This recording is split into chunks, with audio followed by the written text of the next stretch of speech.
Hello and welcome to this Friday, August 9th, 2019 episode of the Law of Success Mastermind. Now, today's episode is the second half, part 2 of 2 in Think and Grow Rich, Organized Planning. We're going to start with the 31 major causes of failure.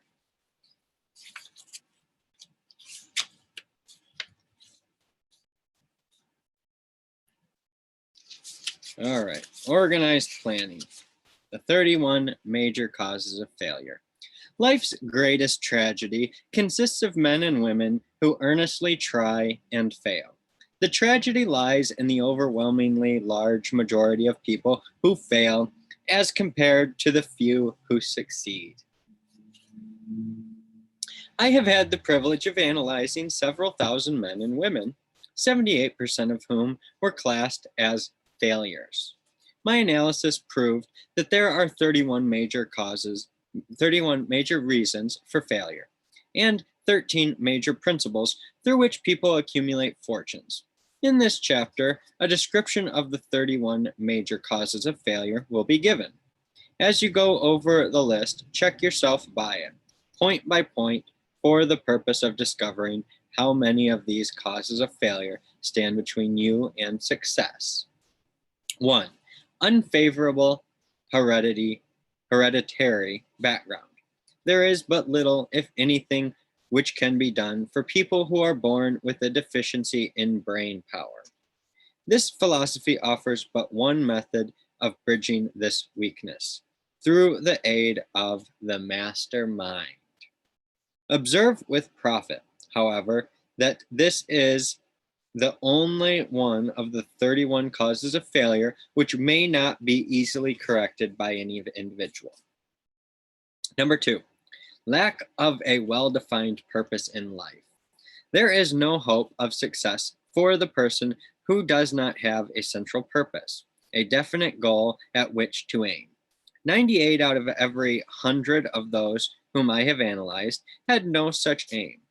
Perhaps this was the major cause of their failure. Lack of ambition to aim above mediocrity.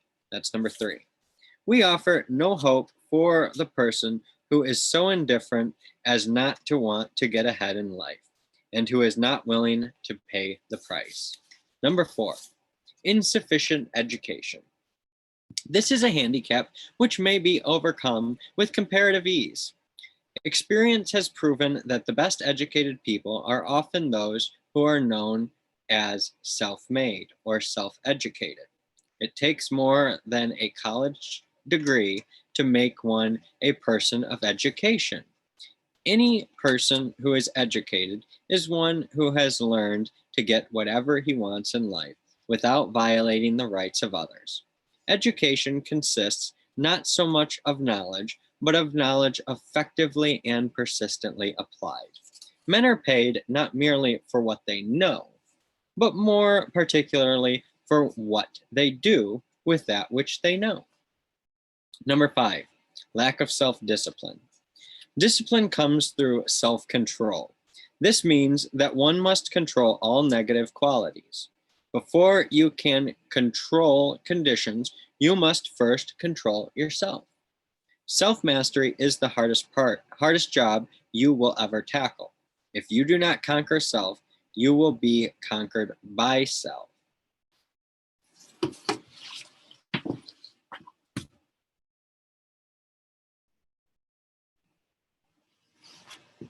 Sorry about that.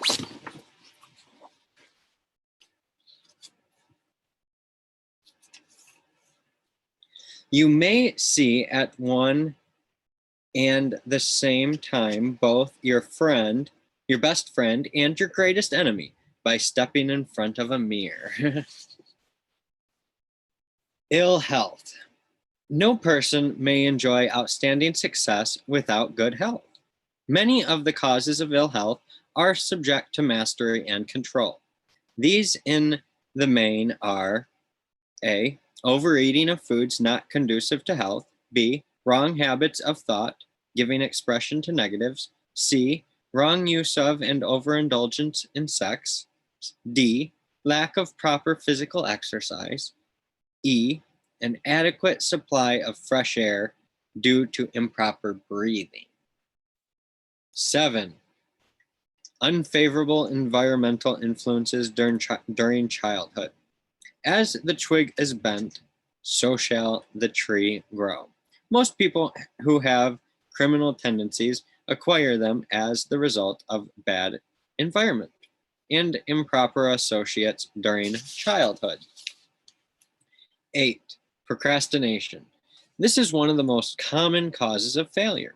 Old man procrastination stands within the shadow of every human being, waiting his opportunity to spoil one's chances of success. Most of us go through life as failures because we are waiting for the time to be right, to start doing something worthwhile. Do not wait. The time will never be just right. Start where you stand and work with whatever tools you may have at your command, and better tools will be found as you go along. 9, lack of persistence. Most of us are good starters, but poor finishers of everything we begin. Moreover, people are prone to give up at the first sight. At the first signs of defeat. There is no substitute for persistence. The person who makes persistence his watchword discovers that old man failure finally becomes tired and makes his departure. Failure cannot cope with persistence. 10, negative personality. There is no hope of success for the person who repels people through a negative personality. Success comes through the application of power, and power is attained through the cooperative efforts of other people. A negative personality will not induce cooperation. 11, lack of controlled sexual urge. Sex energy is the most powerful of all the stimuli which move people into action.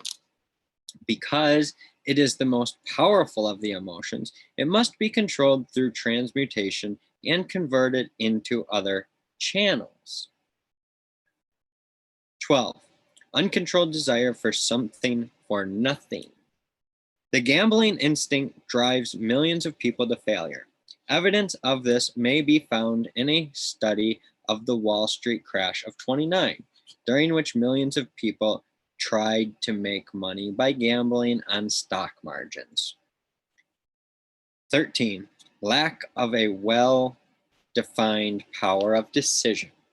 Men who succeed reach decisions promptly and change them, if at all, very slowly. Men who fail reach decisions, if at all, very slowly and change them frequently and quickly. Indecision and procrastination are twin brothers. Where one is found, the other may usually be found also. Kill off this pair before they completely hogtie you to the treadmill of failure. 14, one or more of the 6 basic fears. These fears have been analyzed for you in a later chapter. They must be mastered before you can market your services effectively. 15, wrong selection of a mate in marriage. This is the most common cause of failure. The relationship of marriage brings people intimately into contact. Unless the relationship is harmonious, failure is likely to follow. Moreover, it will be a form of failure that is marked by misery and unhappiness, destroying all signs of ambition. 16, overcaution. The person who takes no chances generally has to take whatever is left when others are through choosing. Overcaution is as bad as undercaution. Both are extremes to be guarded against. Life itself is filled with the element of chance. 17, wrong selection of associates in business. This is one of the most common causes of failure in business. In marketing personal services, one should use great care to select an employer who will be an inspiration and who is himself intelligent and successful. We emulate those with whom we associate most closely. Pick an employer who is worth emulating. 18. Superstition and prejudice. Superstition is a form of fear. It is also a sign of ignorance. Men who succeed keep open minds and are afraid of nothing. 19. Wrong selection of a vocation. No man can succeed in a line of endeavor which he does not like. The most essential step in the marketing of personal services is that of selecting an occupation into which you can throw yourself wholeheartedly. 20. Lack of concentration of effort. The jack of all trades seldom is good at any. Concentrate all your efforts on one definite chief aim. 21. The habit of indiscriminate spending. The spendthrift cannot succeed, mainly because he stands eternally in fear of poverty. Form the habit of systematic saving by putting aside a definite percentage of your income. Money in the bank gives one a very safe foundation of courage when bargaining for the sale of personal services. Without money, one must take what one is offered and be glad to get it. 22. Lack of enthusiasm. Without enthusiasm, one cannot be convincing.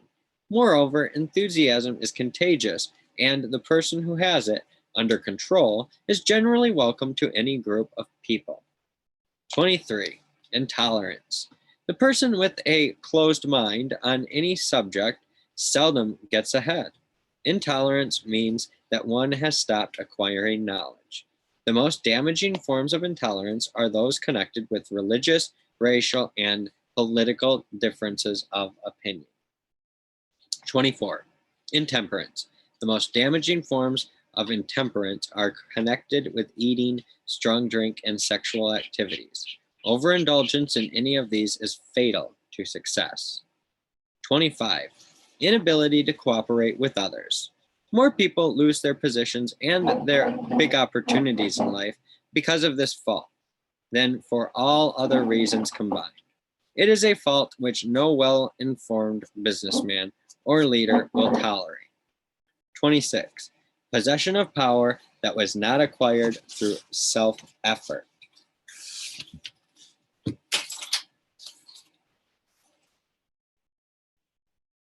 Sons and daughters of wealthy men and others who inherit money which they did not earn.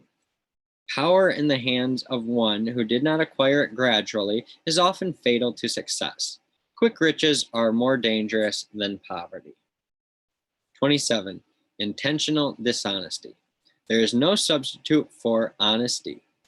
One may be temporarily dishonest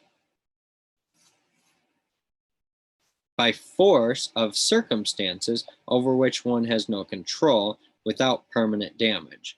But there is no hope for the person who is dishonest by choice. Sooner or later, his deeds will catch up with him, and he will pay by loss of reputation and perhaps even loss of liberty. 28. Egotism and vanity. These qualities serve as red lights which warn others to keep away. They are fatal to success. 29. Guessing instead of thinking. Most people are too indifferent or lazy to acquire facts with which to think accurately. They prefer to act on opinions created by guesswork or snap judgments. 30. Lack of capital. This is a common cause of failure among those who start out in business for the first time without sufficient reserve of capital to absorb the shock of their mistakes and to carry them over until they have established a reputation. 31. Under this, name any particular cause of failure from which you have suffered that has not been included in the foregoing list. In these 31 major causes of failure is found a description of the tragedy of life, which obtains for practically every person who tries and fails. It will be helpful if you can induce someone who knows you well to go over this list with you and help to analyze you by the 31 causes of failure. It may be beneficial if you try this alone. Most people cannot see themselves as others see them. You may be one who cannot.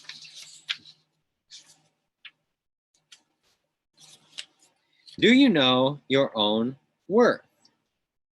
The oldest of admonitions is, man, know thyself.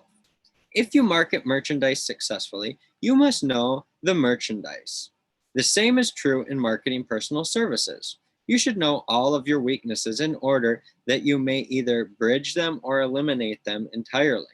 You should know your strength in order that you may call attention to it when selling your services. You can know yourself only through accurate analysis. The folly of ignorance in connection with self-discipline, with self, was displayed by a young man who applied to the manager of a well-known business for a position. He made a very good impression until the manager asked him what salary he expected. He replied that he had no fixed sum in mind, lack of a definite aim. The manager then said, "We will pay you all you are worth after we try you out for a week." "I will not accept it," the applicant replied, "because I am getting more than that where I am now employed." Before you even start to negotiate for a readjustment of your salary in your present position or to seek employment elsewhere, be sure that you are worth more than you now receive. It is one thing to want money. Everyone wants more, but it is something entirely different to be worth more. Many people mistake their wants for their just dues. Your financial requirements or wants have nothing whatever to do with your worth. Your value is established entirely by your ability to render useful service or the capacity to induce others to render such service. Take inventory of yourself. Annual self-analysis is an essential in the effective marketing of personal services, as is annual inventory in merchandising. Moreover, the yearly analysis should disclose a decrease in faults and an increase in virtues. One goes ahead, stands still, or goes backward in life. One's object should be, of course, to go ahead. Annual self-analysis will disclose whether advancement has been made, and if so, how much. It will also disclose any backward steps one may have made. The effective marketing of personal services requires one to move forward even if the progress is slow. Your annual self-analysis should be made at the end of each year so you can include in your New Year's resolutions any improvements which the analysis indicates should be made. Take this inventory by asking yourself the following questions and by checking your answers with the aid of someone who will not permit you to deceive yourself as to their accuracy. Self-analysis questionnaire for personal inventory.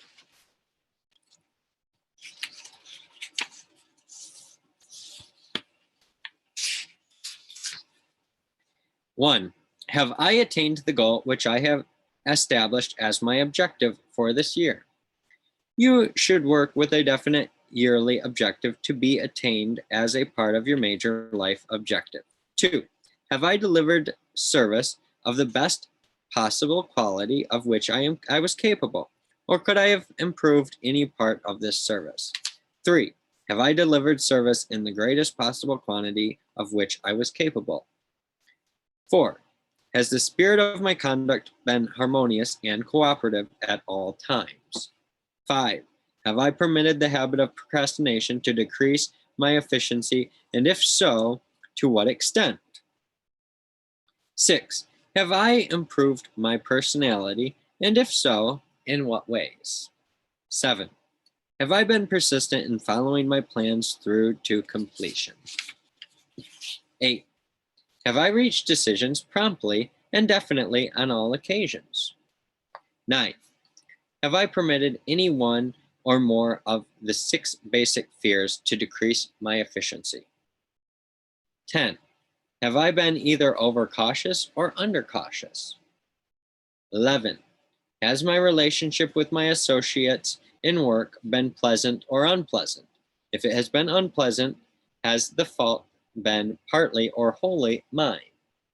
12. Have I dissipated any of my energy through lack of concentration of effort? 13. Have I been open-minded and tolerant in connection with all subjects? 14. In what way have I improved my ability to render service? 15. Have I been intemperate in any of my habits? 16. Have I expressed either openly or secretly any form of egotism? 17.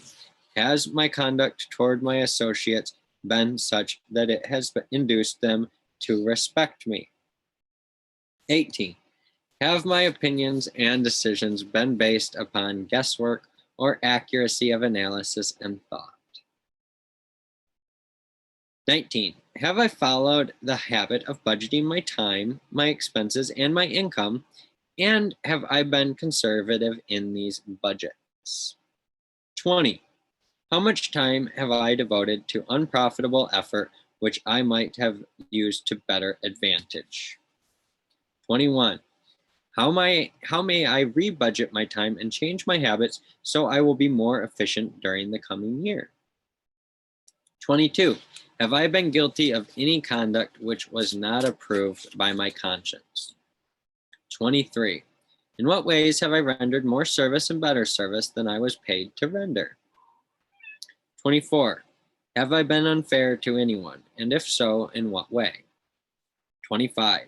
If I had been the purchaser of my own services for the year, would I be satisfied with my purchase? 26. Am I in the right vocation, and if not, why not? 27. Has the purchaser of my services been satisfied with the service I have rendered, and if not, why not? 28. What is my present rating on the fundamental principles of success? Make this rating fairly and frankly, and have it checked by someone who is courageous enough to do it accurately. Having read and assimilated the information conveyed through this chapter, you are now ready to create a practical plan for marketing your personal services. In this chapter will be found an adequate description of every principle essential in planning the sale of personal services, including the major attributes of leadership. The most common causes of failure in leadership, a description of the fields of opportunity for leadership, the main causes of failure in all walks of life, and the important questions which should be used in self-analysis. This extensive and detailed presentation of accurate information has been included because it will be needed by all who must begin the accumulation of riches by marketing personal services. Those who have lost their fortunes and those who are just beginning to earn money have nothing but personal services to offer in return for riches. Therefore, it is essential that they have available the practical information needed to market services to best advantage. Complete assimilation and understanding of the information here conveyed will be helpful in marketing one's own services. And it will also help one to become more analytical and capable of judging people. The information will be priceless to personal directors, employment managers, and other executives charged with the selection of employees and the maintenance of efficient organizations. If you doubt this statement, test its soundness by answering and writing the 28 self-analysis questions. Where and how one may find opportunities to accumulate riches. Now that we have analyzed the principles by which riches may be accumulated, we naturally ask, where may one find favorable opportunities to apply these principles? Very well, let us take inventory and see what the United States of America offers the person seeking riches, great or small.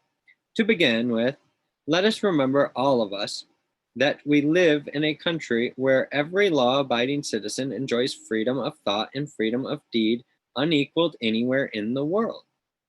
Most of us have never taken inventory of the advantages of this freedom. We have never compared our unlimited freedom with the curtailed freedom in other countries. Here, we have freedom of thought, freedom in the choice and enjoyment of education, freedom in religion, freedom in politics, freedom in the choice of a business, profession, or occupation, freedom to accumulate and own without molestation all the property we can accumulate, freedom to choose our place of residence, freedom in marriage, freedom through equal opportunity to all races, freedom of travel from one state to another, freedom in our choice of foods, and freedom to aim for any station in life for which we have prepared ourselves, even for the presidency of the United States. We have other forms of freedom, but this list will give a bird's eye view of the most important, which constitute opportunity of the highest order. This advantage of freedom is all the more conspicuous because the United States is the only country guaranteeing to every citizen, whether native born or naturalized, so broad and varied a list of freedoms. Next, let us recount some of the blessings which our widespread freedom has placed within our hands. Take the average American family, for example, meaning the family of average income, and sum up the benefits available to every member of the family in this land of opportunity and plenty. A. Food. Next to freedom of thought and deed comes food, clothing, and shelter, the three basic necessities of life. Because of our universal freedom, the average American family has available at its very door the choicest selection of food to be found anywhere in the world, and at prices within its financial range. B. Shelter. The family lives in a comfortable apartment heated by steam, lighted with electricity, with gas for cooking. The toast that they had for breakfast was toasted in an electric toaster, which cost but a few dollars. The apartment is cleaned with a vacuum sweeper that is run by electricity. Hot and cold water is available at all times. In the kitchen and the bathroom, the food is kept cool in the refrigerator that is run by electricity. The wife curls her hair, washes her clothes, and irons them with easily operated electrical equipment on power obtained by sticking a plug in the wall.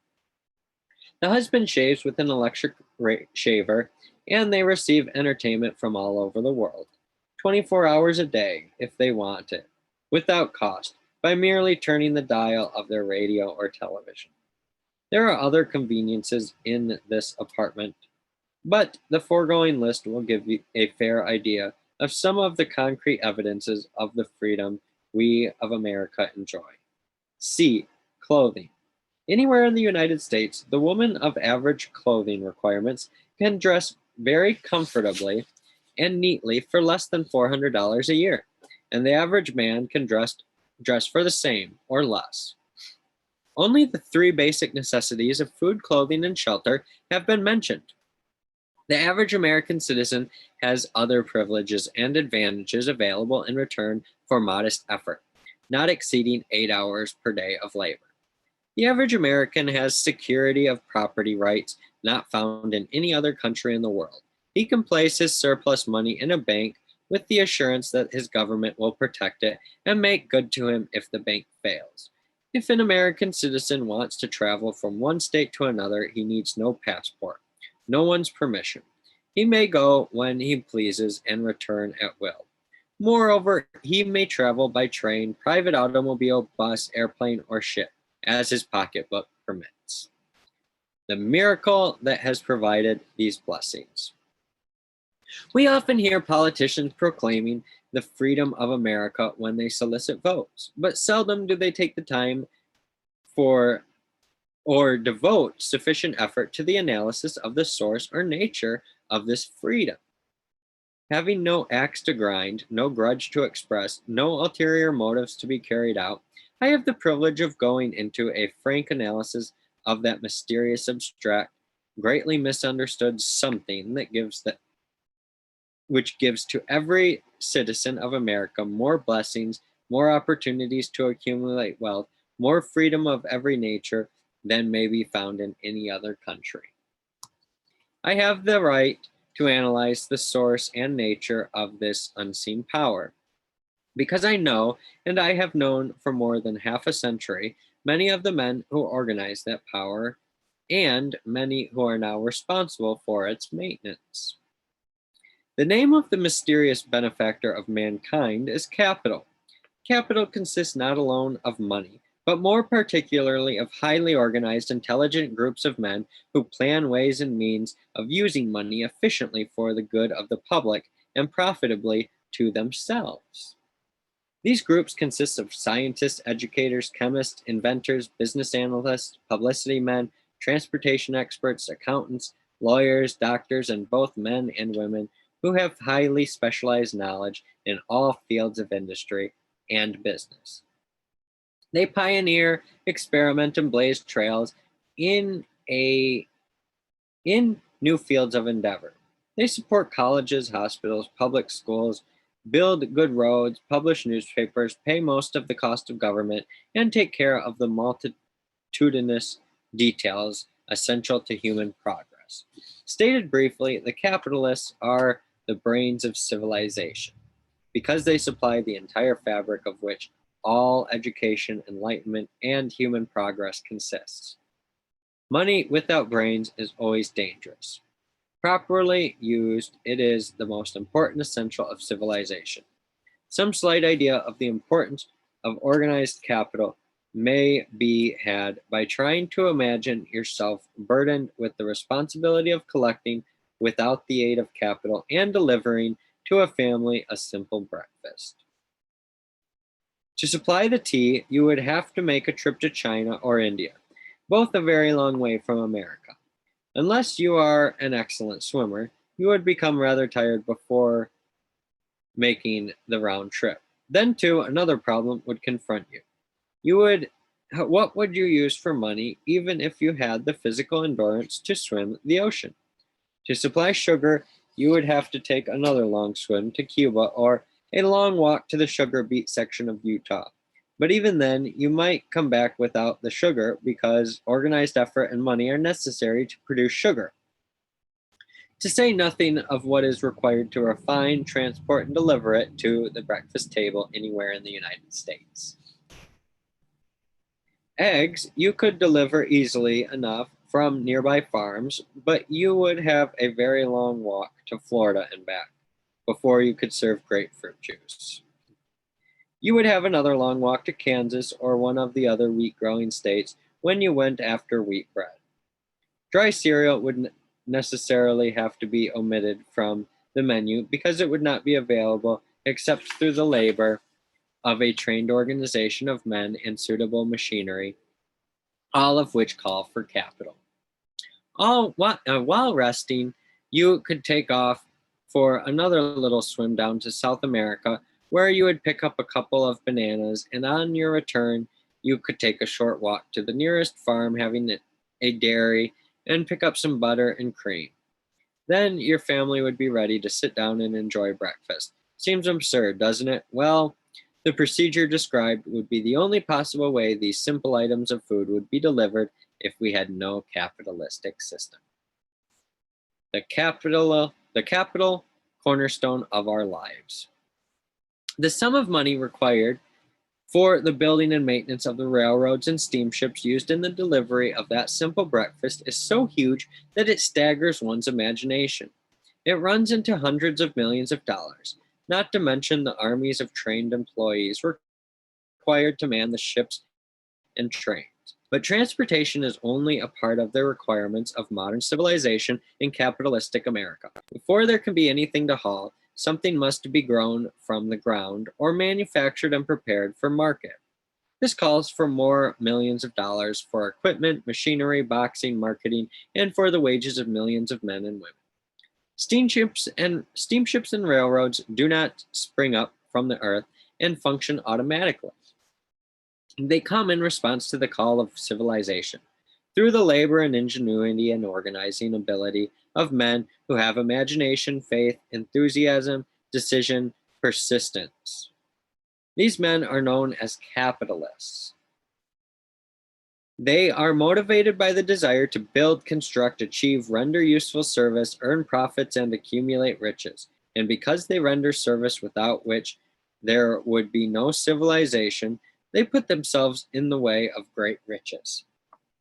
Just to keep the record simple and understandable, I will add that these capitalists are the self-same men of whom most of us have heard soapbox orators speak. They are the same men to whom radicals, racketeers, dishonest politicians, and grafting labor leaders refer as the predatory interest or Wall Street. I am not attempting to present a brief for or against any group of men or any system of economics. The purpose of this book, a purpose to which I have faithfully devoted more than half a century, is to present to all who want the knowledge the most dependable philosophy through which individuals may accumulate riches in whatever amounts they desire. I have here analyzed the economic advantages of the capitalistic system for the twofold purpose of showing, one, that all who seek riches must recognize and adapt themselves to the system that controls all approaches to fortunes, large or small. Two, to present the side of the picture opposite to that being shown by politicians and demagogues who deliberately becloud the issues they bring up by referring to organized capital as if it were something poisonous. This is a capitalistic country. It was developed through the use of capital, and we who claim the right to partake of the blessings of freedom and opportunity, we who seek to accumulate riches, here may as well know that neither riches nor opportunity would be available to us if organized capital had not provided these benefits. There is but one dependable method of accumulating and legally holding riches, and that is by rendering useful service. No system has ever been created by which men can legally acquire riches through mere force of numbers, or without giving in return an equivalent value of one form or another. Your opportunities in the midst of riches. America provides all the freedom and all the opportunity to accumulate riches that any honest person may require. When one goes hunting for game, one selects hunting grounds where game is plentiful. When seeking riches, the same rule would naturally obtain. If it is riches you are seeking, do not overlook the possibilities of a country whose citizens are so rich that women alone spend more than $500,000 annually for lipstick, rouge, and cosmetics. It is money you are seeking. If it is money you are seeking, consider carefully a country that spends hundreds of millions of dollars annually for cigarettes. Do not be in too big of a hurry to get away from a country whose people willingly, even eagerly, hand over millions of dollars annually for football, baseball, and prize fights. Remember also that this is but the beginning of the available sources for the accumulation of wealth. Only a few of the luxuries and non-essentials have been mentioned. But remember that the business of producing, transporting, and marketing these few items of merchandise gives regular employment to many millions of men and women who receive for their services many millions of dollars monthly and spend it freely for both the luxuries and the necessities. Especially remember that back of all this exchange of merchandise and personal services may be found an abundance of opportunity to accumulate riches. Here our American freedom comes to one's aid. There is nothing to stop you or anyone from engaging in any portion of the effort necessary to carry on these businesses. If one has superior talent, training, experience, one may accumulate riches in large amounts. Those not so fortunate may accumulate smaller amounts. Anyone may earn a living in return for a very nominal amount of labor. So there you are. Opportunity has spread its wares before you. Step up to the front, select what you want, create your plan, put the plan to action, and follow through with persistence. Capitalistic America will do the rest. You can depend upon this much. Capitalistic America ensures every person the opportunity to render useful service and to collect riches in proportion to the value of the service. The system denies no one this right, but it does not and cannot promise something for nothing, because the system itself is irrevocably controlled by the law of economics, which neither recognizes nor tolerates for long getting without giving. Success requires no explanations. Failure permits no alibis. Thank you for another excuse me. Thank you for another episode of the Law of Success Mastermind. I appreciate you. And if you'd like to show some support and find your own way to success, you might want to check out what Happy Hero Studios have to offer. A Happy Hero Studio is your way to help make your dreams a reality. If you want to learn more about what a Happy Hero Studio is, you can go to happyherostudio.com. Thank you. Have a great night.